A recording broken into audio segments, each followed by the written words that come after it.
Oi, galera! Estamos aqui em mais um episódio do MesaCast da Perifacom. Hoje, em parceria com a HD Versátil, direto da CCXP 22. A gente tem também como patrocinador a Uplate. Top demais. Acho que vocês já me conhecem, já que o episódio está aí, da Perifacom, mas eu quero que os meninos da HD Versátil se apresentem para vocês, que vocês conhecem, precisam conhecer. Por favor, se apresentem. Vamos lá, eu sou o T dos Reis, HD Versátil, né? Eu sou motion designer, produtor executivo também. E já no passado fazia videoclipe, a gente fazia um pouco de tudo, né? Para começar nessa área aí, a gente tem que... Versátil, por isso esse nome, né? E hoje a gente tem esse projeto desde 2017, né? A gente se juntou aí, o Rix vai falar sobre ele e estamos aqui hoje, é uma surpresa, assim, tô tipo... Caramba, tá acontecendo porque era um dos nossos objetivos, né? O primeiro objetivo, assim, quando a gente sentou, mano, qual que é o máximo que a gente quer CCXP, chegar lá para fazer alguma coisa. E hoje a gente tá aqui graças à Perifacom, graças a vocês, então é emoção, é só emoção. Bom, eu sou o Rix, tenho 26 anos, sou diretor criativo, designer e nas horas vagas a gente cria uns conteúdos aí sobre cultura nerd, cultura black, música, a gente ama muito música, então a gente fala de tudo um pouco e esse evento eu acho que ele transmite um pouco do que a gente gosta e faz na nossa vivência do dia a dia, né? Que é falar de filme, falar de cultura, falar da importância de ocupar esses espaços, então a gente está construindo essa história, contando com as nossas palavras, eu acho isso importante e tá aqui agora é um puta prazer, ainda mais trocando ideia com uma Versátil, pessoa né? Como ela aqui, né, minha gente? O prazer é meu. E a gente vai começar falando sobre isso mesmo, né? Eu acho que é importante a gente começar por o como é importante estar aqui pra gente. Não só pra Perifacom, né, com o stand, mas a HD Versátil levando o podcast aqui. A gente sabe que é um ambiente onde durante muito tempo a gente não esteve presente por diversos motivos. A gente não tá falando só de CCXP, mas grandes eventos, né? Existe uma distância aí entre nós como público e acessibilidade a certos locais, mas hoje a gente está vendo uma galera preta que não só a gente, não só falando de Perifacom e HD Versátil, está vendo uma galera preta presente no evento, uma coisa completamente diferente para mim do que era nos primeiros eventos que eu participei há 15, 20 anos atrás, adolescente, você e seus 3 amigos, eu não sei Total. Tô vendo muita gente preta, muita gente cosplay. Como é que é essa sensação de estar aqui e não estar se sentindo isolado dentro desse ambiente, mas sim encontrando seus pares também, seus iguais? É muito louco, né? Tipo, ontem quando eu cheguei em casa eu até me emocionei porque, pô, você vê, quando a gente tinha falado com a Andresa sobre a Paty, sobre o El cosplay também, você vê essa galera tendo um poder de influência tão grande assim, e é uma coisa que quando a gente se uniu no HD foi por ter 2 amigos que se encontraram e tem assuntos em comum, né? Que é a cultura geek, a cultura pop, filmes e séries. E a gente já trabalhava com isso e falou, pô, vamos fazer alguma coisa. Então, ver isso hoje, pô, eu fico emocionado, porque você fala, cara, a parada tá crescendo. E aí vem Perifacom e faz aquele evento que eu fui no primeiro, né? Foi a primeira vez que eu fui no Perifacom, que foi esse último que aconteceu. E eu fiquei tipo, caramba, cara, olha isso, realmente a gente consome isso.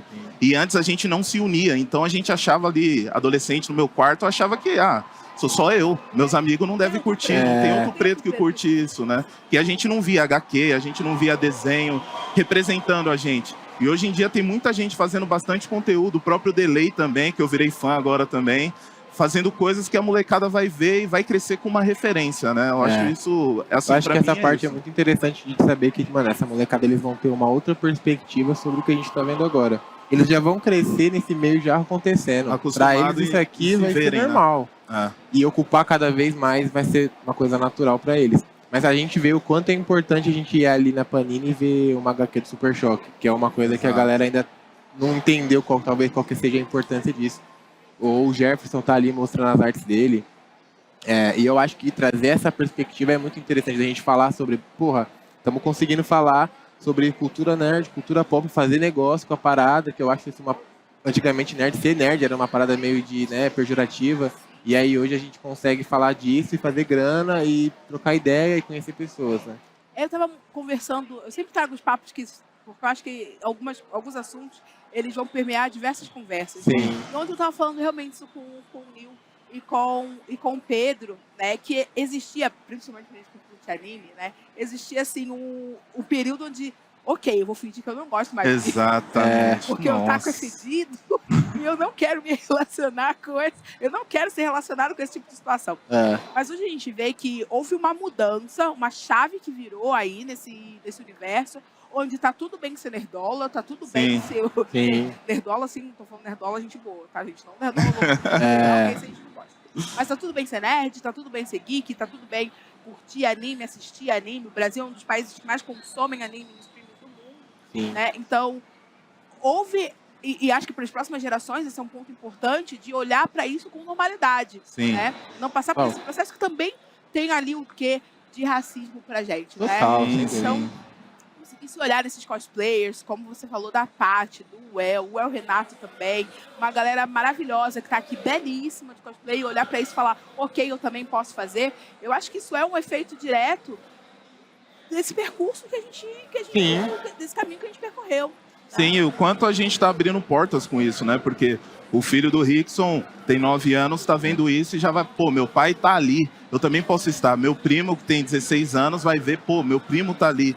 E eram coisas que a gente não tinha, que nem você falou, pô, eu sempre curti anime, mas eu não falava pra ninguém. Eu falava, pô, meu, se eu falar, sabe, né? Pô, negrão, rua ali, os caras vão ficar como? Aí você começa a fazer rap também, que eu faço, aí fica ainda mais. Tipo, pô, rap tem a postura, né? Tem o famoso proceder ali que você não pode ir hoje. E aí você encontra o Rashid agora, que faz várias citações das músicas dele. Tá quebrando todas essas barreiras, cara. Hoje você se sente à vontade a falar que é o HD versátil, cara. A gente começou, vamos falar de filme só.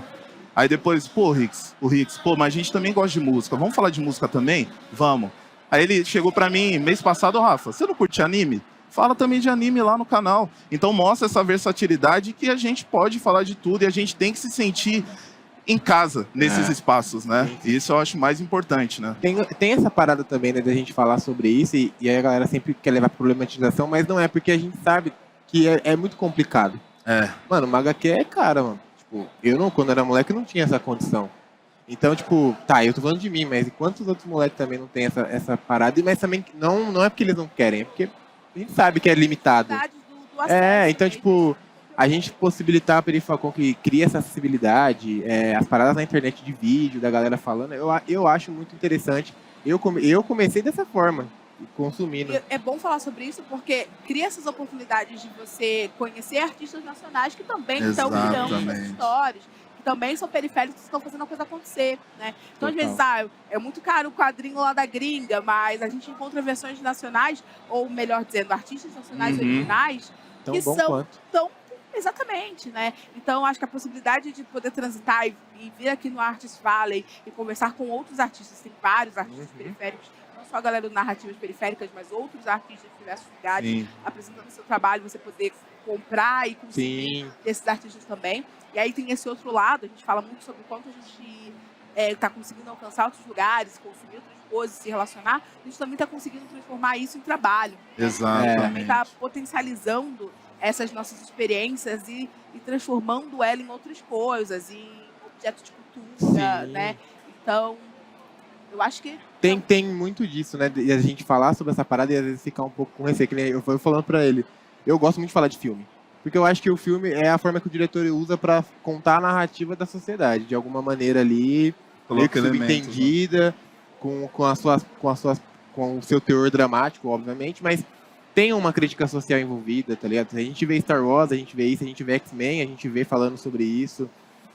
Até próprio Pantera Negra, recentemente, é uma forma de falar sobre luto, sobre raiva, que é legítima, de uma forma mais de entretenimento, porque às vezes eu acho que são assuntos pesados, né? Da gente ficar toda hora macetando. E aí, quando vem uma forma como o filme trazer essas abordagens pra molecada, pô, tipo, vocês conseguiram levar uma galera pra ver filme de periferia do Pantera Negra, e a partir disso, vai gerar outros questionamentos dentro deles, tá ligado?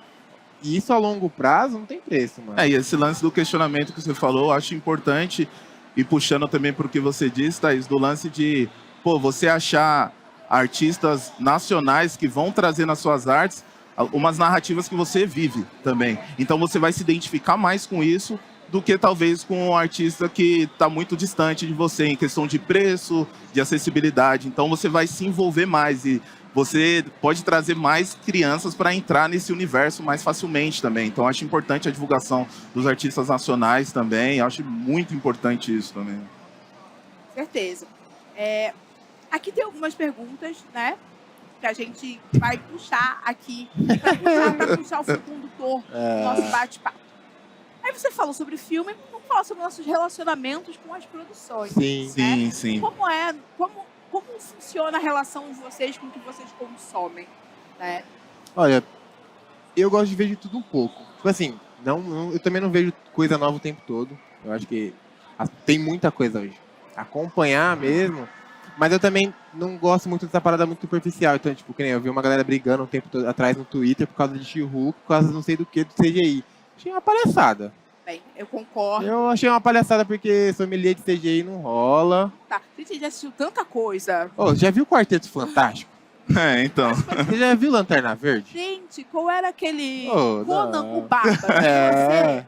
Se você foi uma criança dos anos 90, você assistiu Conan o Bárbaro, você assistiu Tartarugas Ninja. O que tá rolando hoje Entendeu? Aí, o tipo, top perde dos top, a parada. né? Tipo, She-Hulk falou de várias paradas muito interessantes e a galera se perdeu no CGI, tipo. Sim. Saca? Perdeu a oportunidade de consumir algo muito legal, porque, Um papo. ai meu Deus, Sacou? Isso é uma coisa que eu tomo um pouco de cuidado. Por isso que às vezes eu nem vejo a galera falando, eu vou assistir primeiro. Porque você acaba criando uma resistência da parada e quando você vai ver. Eu achei a Eternos um filme muito bom, mano. Adorei. E a galera macetou e tal.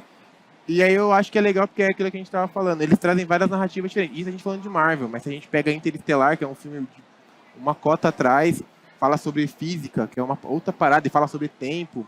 E aí a gente começa a questionar o quanto tempo realmente vale.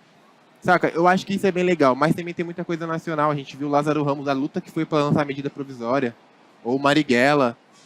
Então, tipo, você começa a ver que pro brasileiro lançar suas paradas é um rolê muito grande, saca? Tipo, e é onde às vezes eu fico, putz, mano, tipo, por que o filme de medida provisória não lotou? Por que Marighella foi tão difícil da galera ir ver?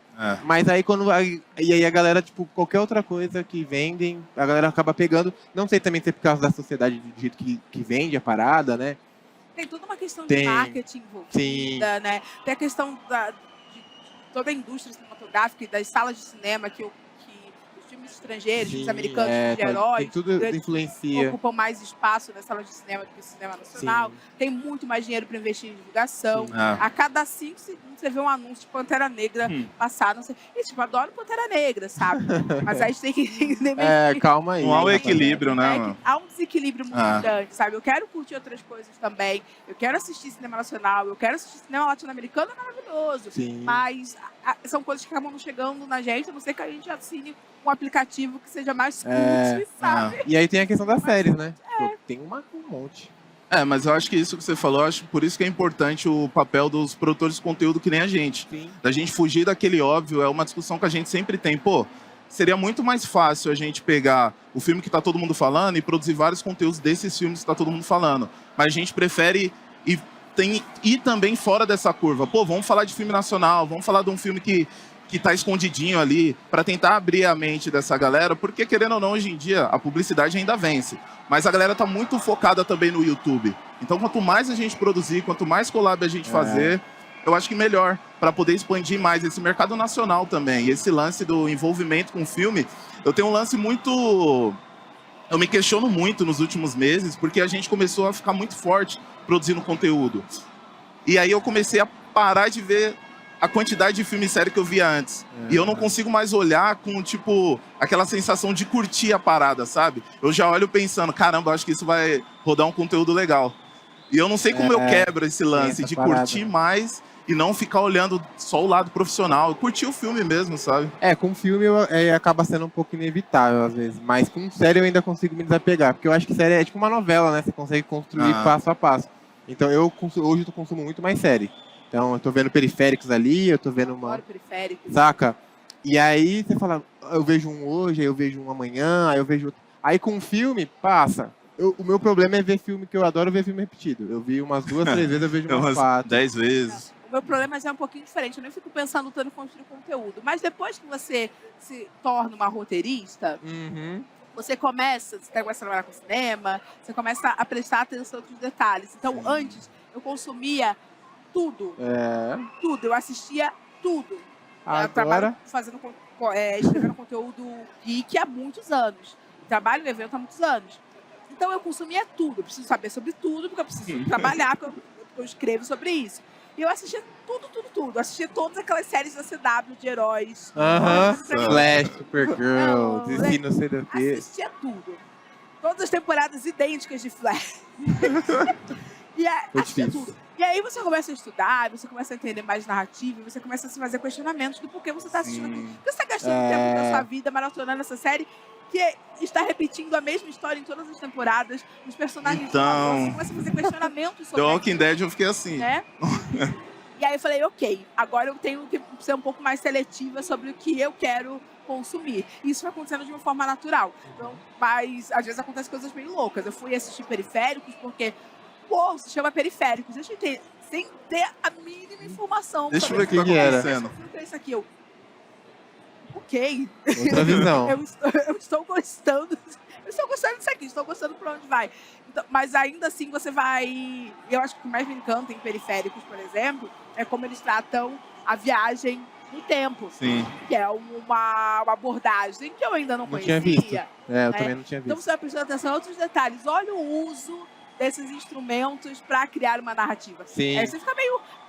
Às vezes você tem que se controlar para não ficar meio bitolado. Nossa, deixa eu analisar tecnicamente.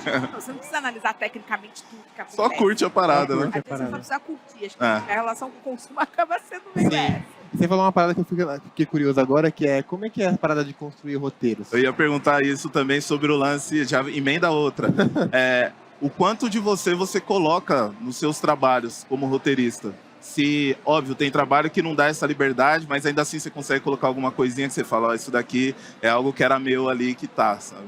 Eu lembro de uma conversa que eu tive com uma amiga, e ela não é roteirista, o namorado dela era roteirista, ela falou assim, eu detesto quando roteiristas se colocam dentro da história, né?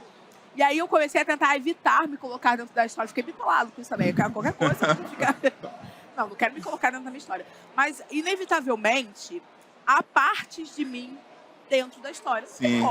Porque você conta, por mais absurda que seja a história que você cria, ela sai de algum lugar que é a sua experiência. Sim. Que é algo que você ouviu, que é algo que você passou, que é algo que alguém que você conhece passou, que é uma conversa de bar aleatória que você ouviu só numa história. Uma música que você ouviu. É uma música que você ouviu. Então aquilo de alguma forma faz parte de você. E aí eu comecei a notar que eu tenho uma tendência a, mesmo quando eu não escrevo sobre mim, colocar partes da minha história na construção de personagens. Eu acho que isso é super normal também. Sim. Mas aí, o processo de construção de roteiro, tem um livro muito bom que eu super recomendo, que é Palavra Roteirista.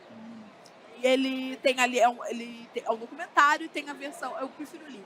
Ele é mais completão, assim. São vários roteiristas de diversos segmentos diferentes, né? Da TV, de cinema, né? Que escreve série, que escreve novela, e eles falam sobre seus processos criativos.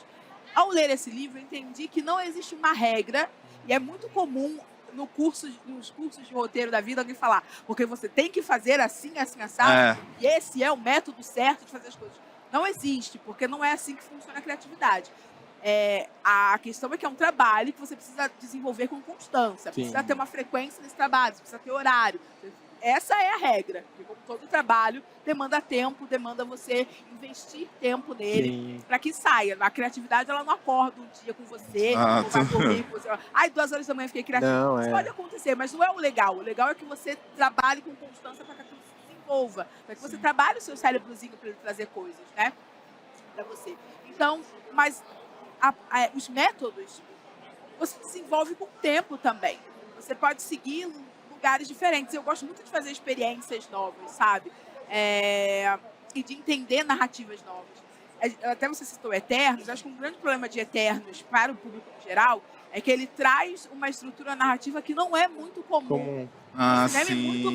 Muito menos em filmes de heróis. Você está acostumado a ver em plataforma, né? Sim. E as pessoas vão me bater, porque todo lugar que eu falo sobre narrativa, eu falo, então, gente, o Kisho Tenketsu, estrutura narrativa do Japão, é utilizado em muitos filmes asiáticos, porque eu vivo nesse embate de como é que eu, como roteirista, consigo construir narrativas que não fiquem naquele feijão com arroz ocidental. Exato. Sabe? Que não fiquem debruçadas no que os Estados Unidos consideram certo, que é a narrativa de 3 atos. Eu preciso saber, como roteirista, o que é a narrativa de 3 atos. Eu preciso entender como funciona, eu preciso saber fazer.